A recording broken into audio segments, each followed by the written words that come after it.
क्या आपको पता है भारत का पहला बैंक कौन सा था? 1 रुपए का पहला नोट कब छपा था? और भारत का पहला एटीएम आखिर कहां लगाया गया था? आज सिर्फ 5 मिनट में जानिए भारत की बैंकिंग हिस्ट्री के 3 ऐसे रिकॉर्ड जिन्हें हर भारतीय को पता होना चाहिए।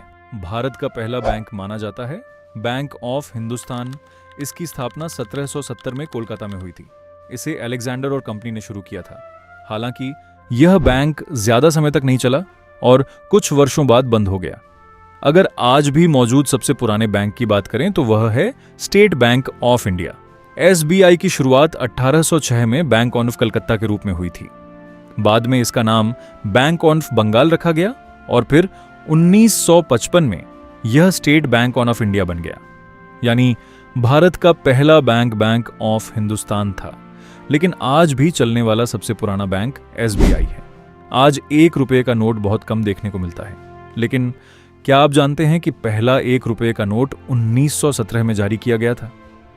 उस समय प्रथम विश्व युद्ध चल रहा था। चांदी की कमी होने लगी थी, इसलिए सरकार ने 1 रुपए के सिक्के की जगह 1 रुपए का नोट जारी किया। दिलचस्प बात यह है कि 1 रुपए का नोट आरबीआई नहीं छापता, इसे भारत सरकार जारी करती है। इसी कारण इस नोट पर आरबीआई गवर्नर की नहीं, बल्कि फाइनेंस सेक्रेटरी के हस्ताक्षर होते हैं। आज भी 1 रुपए का नोट कानूनी मुद्रा है। भारत का पहला एटीएम वर्ष 1987 में लगाया गया था।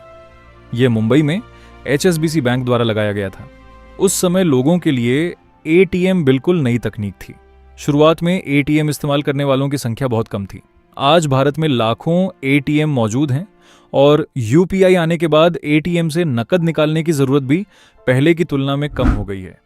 यानी भारत का पहला एटीएम मुंबई में एचएसबीसी ने लगाया था। सो आज आपने जाना भारत का पहला बैंक कौन सा था, 1 रुपए का पहला नोट कब छपा और भारत का पहला एटीएम कहां लगाया गया। अगर आपको ऐसी रेयर फाइनेंस और बैंकिंग हिस्ट्री फैक्ट्स पसंद आते हैं तो वीडियो को लाइक करें, चैनल सब्सक्राइब करें और कमेंट में बताइए कि अगला वीडियो किस विषय पर चाहिए।